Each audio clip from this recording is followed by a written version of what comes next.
Continuando con las infecciones del tracto respiratorio, vamos a tratar las infecciones del tracto respiratorio inferior.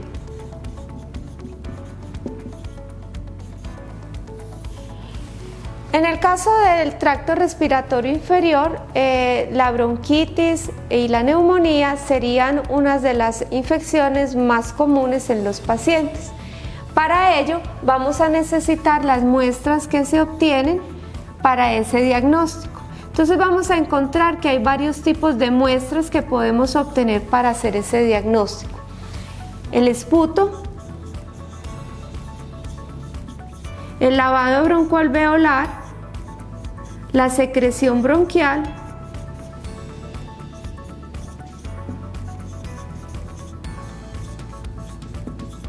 y en ocasiones el aspirado traqueal.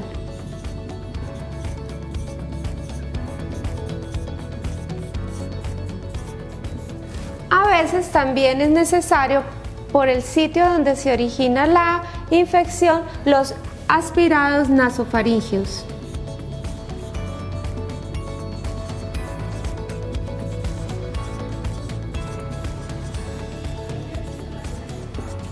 Hoy vamos a describir las infecciones causadas por bacterias, pero recordemos que las infecciones virales también van a tener un compromiso del tracto respiratorio inferior, siendo de gran importancia. Vamos a concentrarnos para el diagnóstico de bacterias. Este sería el tipo de muestras y con ellas vamos a hacer varios procedimientos en el laboratorio. Primero vamos a hacer preparación para hacer la coloración de Gram. La coloración de Gram me va a permitir ver la morfología bacteriana que está presente y la reacción leucocitaria, que recordemos la importancia porque me va a hablar de un proceso inflamatorio que está acompañando ese tipo de infección. Debemos hacer cultivo y para el cultivo, en el caso de agentes comunes, es decir, bacterias aerobias y anaerobios facultativos, vamos a necesitar medio agar sangre, agar chocolate y agar maconque.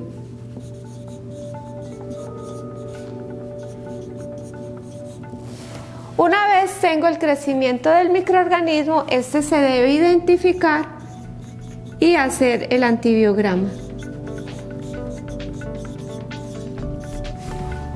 Eso es un concepto general.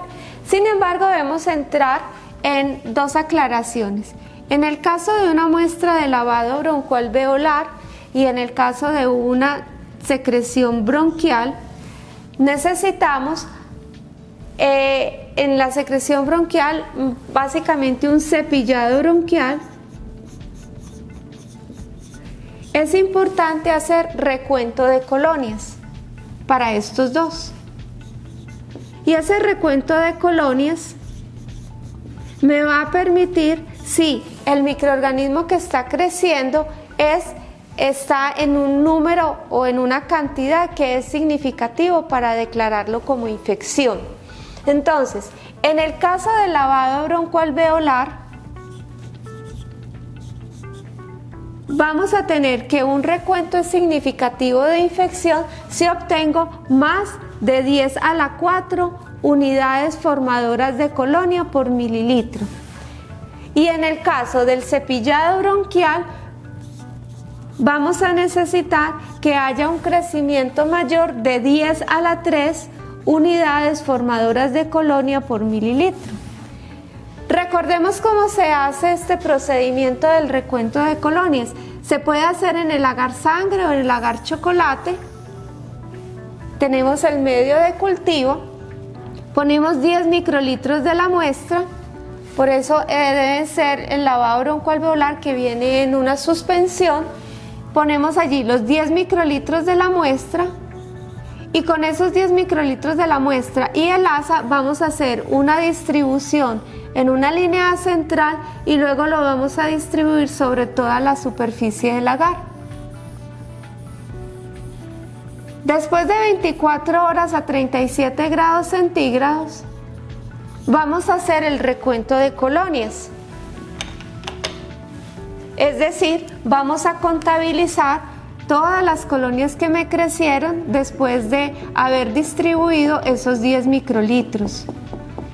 Y luego de contabilizar esas colonias en los 10 microlitros, llevo la proporción para poder obtener en mililitros cuántas colonias tengo. Si los recuentos me dan para más de 10 a la 4 en el lavado broncoalveolar, yo puedo mencionar de que ese crecimiento es significativo y por lo tanto el paciente sí está en un proceso infeccioso como tal. Ya que describimos la toma de las muestras y los diferentes tipos de muestras para lograr hacer el aislamiento de los microorganismos, es muy importante que tengamos presente que en las infecciones del tracto respiratorio inferior debemos diferenciar entre las adquiridas en comunidad. Lo más común es la neumonía adquirida en comunidad y las infecciones asociadas a la atención en salud o neumonía adquirida a la atención en salud. Esto porque el tipo de agentes que vamos a tener con mayor frecuencia va a ser diferente en los dos panoramas. En el caso de la neumonía adquirida en comunidad, como su nombre lo dice, va a ser la infección que va a adquirir el paciente en su vida normal. Por lo general, las neumonías pueden iniciar con un cuadro respiratorio leve, muchas veces viral, y este va a desencadenar una alteración del epitelio respiratorio, favoreciendo que microorganismos bacterianos prolonguen su actividad y confieran una infección que puede llegar al tracto respiratorio inferior. Entonces partimos de que vamos a tener microorganismos muy frecuentes como es Streptococcus pneumoniae,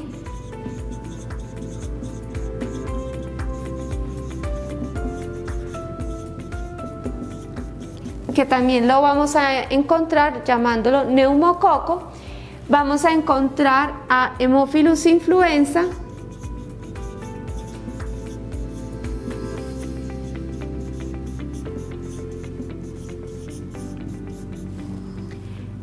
Moraxella catarrhalis,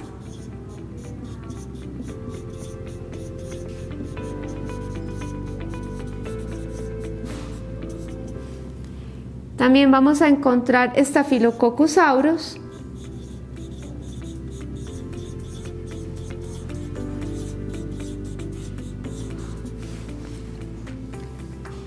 estos van a ser los más comunes a nivel del tracto respiratorio inferior y adquirido en comunidad. Hay que tener también en cuenta si el paciente es pediátrico, es un niño o es un adulto. También vamos a tener ciertas condiciones que van a estar asociadas con la epidemiología del tipo de microorganismo que va a infectar al paciente.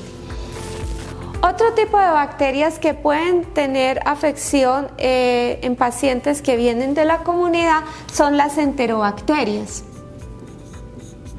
Dentro de las enterobacterias vamos a tener Klebsiella pneumoniae,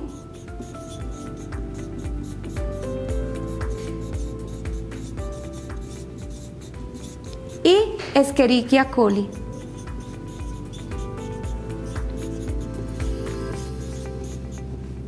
Esto principalmente en pacientes que pueden ser alcohólicos y que en un momento de broncoaspiración pueden llevar este tipo de material al pulmón y se contamina con este tipo de microorganismos. En el caso de las neumonías adquiridas en comunidad, ya hemos visto algunos de los ejemplos como Streptococcus pneumoniae, Haemophilus influenza, Moraxella catarrhalis y Staphylococcus aureus. Ya vimos las demostraciones de esos.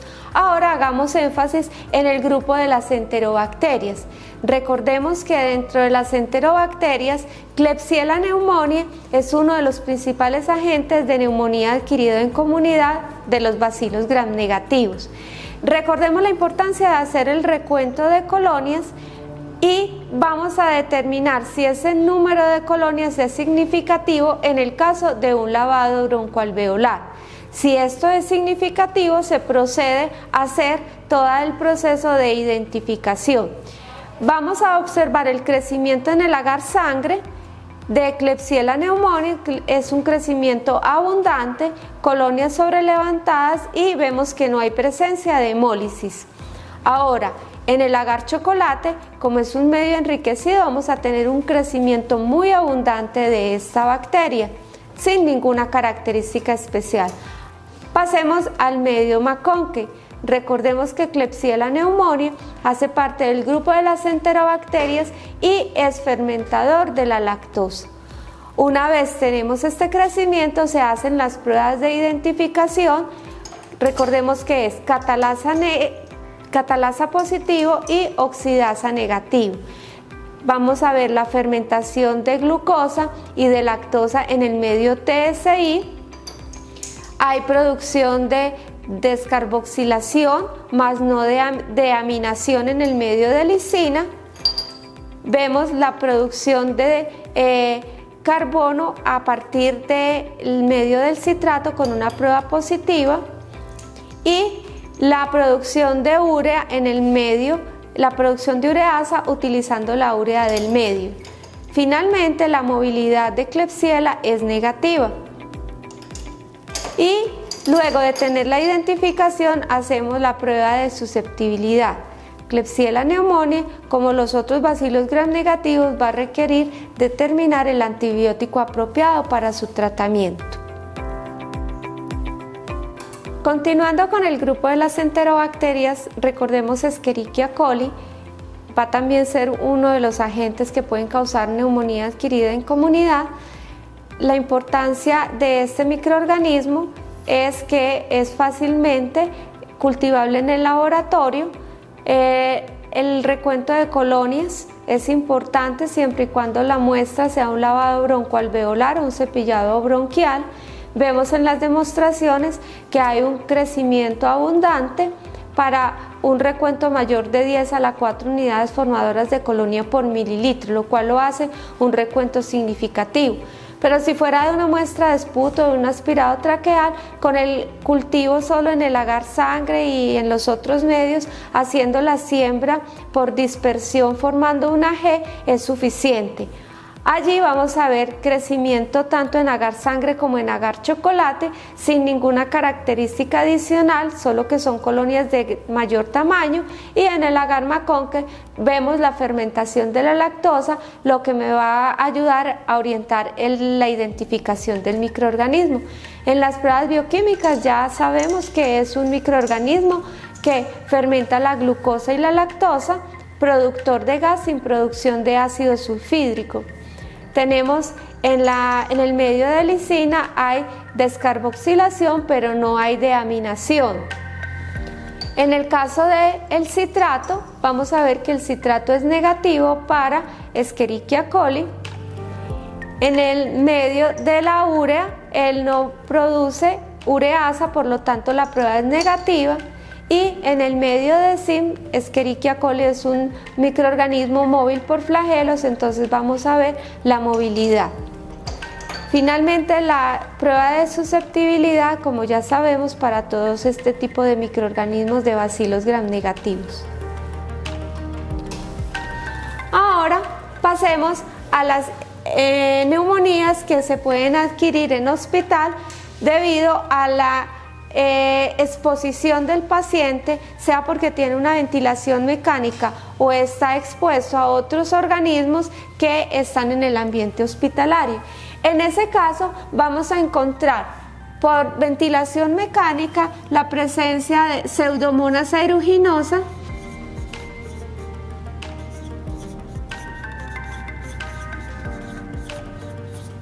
y también vamos a encontrar Acinetobacter baumannii.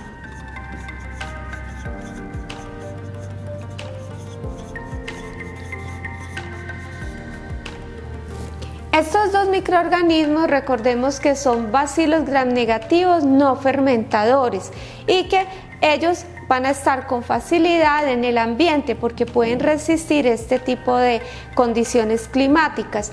Entonces, el hecho de que un paciente esté conectado a un ventilador, vamos a tener una mayor predisposición a que estos agentes puedan colonizar el equipo y al mismo paciente generándole la neumonía.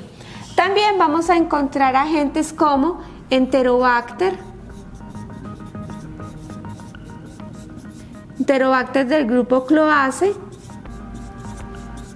Serratia,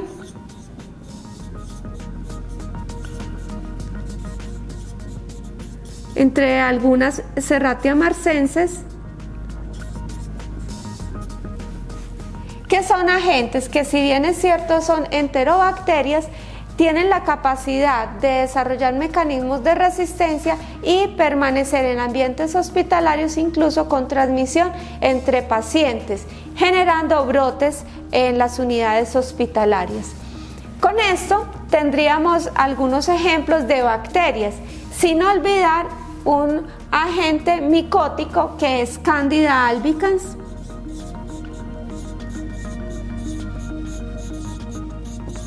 y la condición con Candida albicans es que ella hace parte de la microbiota humana, tanto del tracto respiratorio como de mucosas.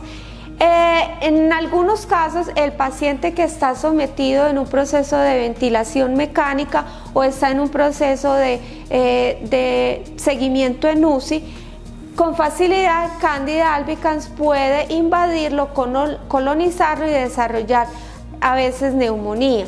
Allí vamos a encontrar que Cándida nos crece en los medios bacterianos y con facilidad podemos, pensando que es una bacteria, tener el crecimiento de este microorganismo y lo podemos identificar con los métodos sencillos como un gram y cultivos ya específicos para Cándida.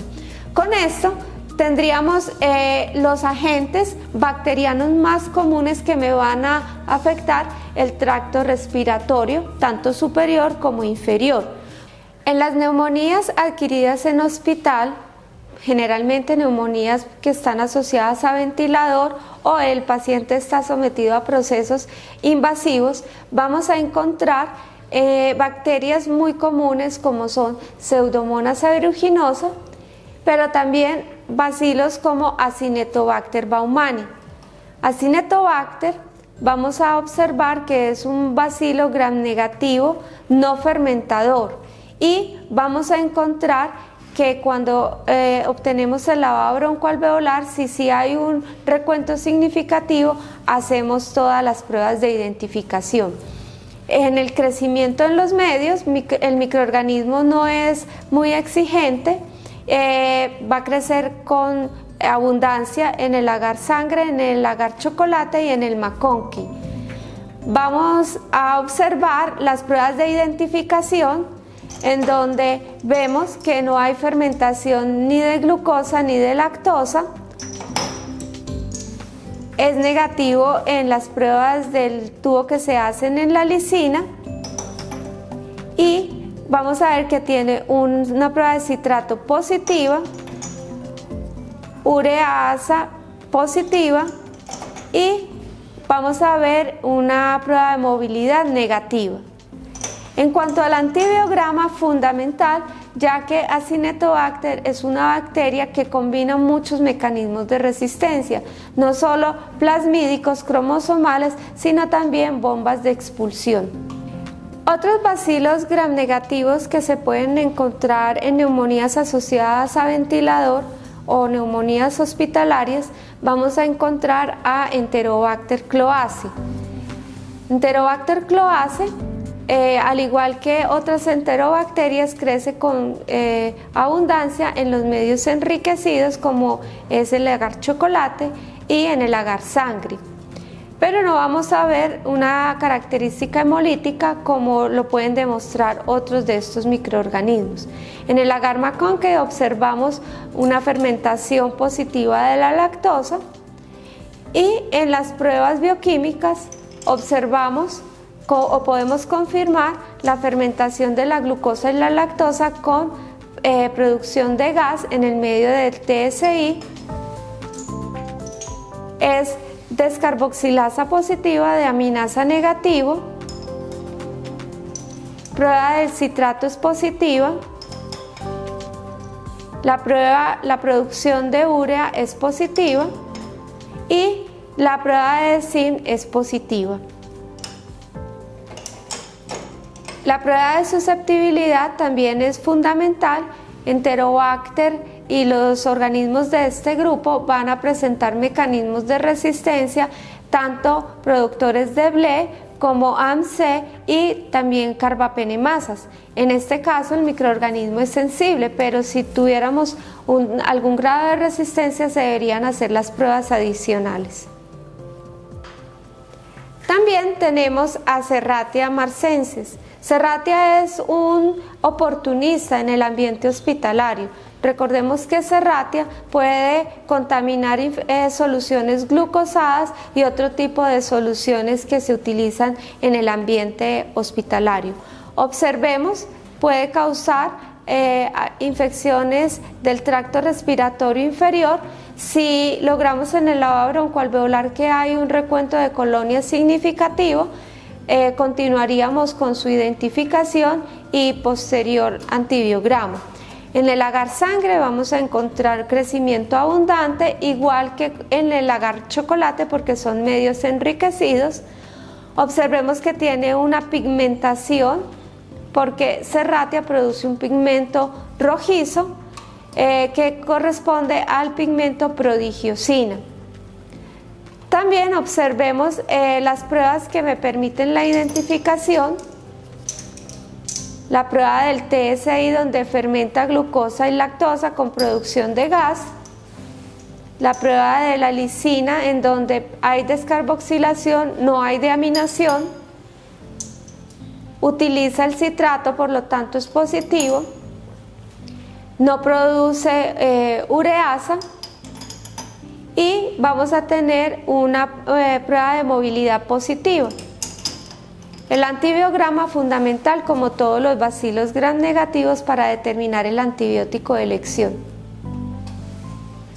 Por último, tenemos en demostración una neumonía producida por Candida albicans.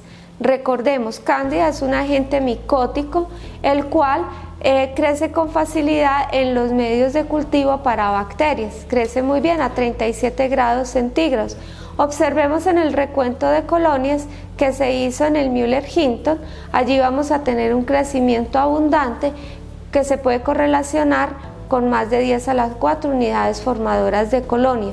También me crece muy bien en el agar chocolate, con unas colonias blanquecinas sobrelevantadas, cremosas, que van a estar conformadas por blastoconidias cuando las observamos al microscopio.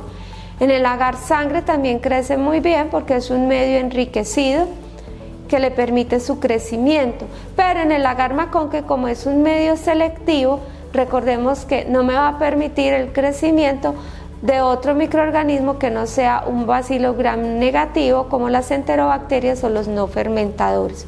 Una vez se tiene el crecimiento de Candida albicans o de cándidas en general, debemos proceder a su identificación y también requieren pruebas de susceptibilidad, dado que ellas han ido creando resistencia a los antimicóticos. Entonces se requiere determinar cuál es el antimicótico de elección en el caso respectivo.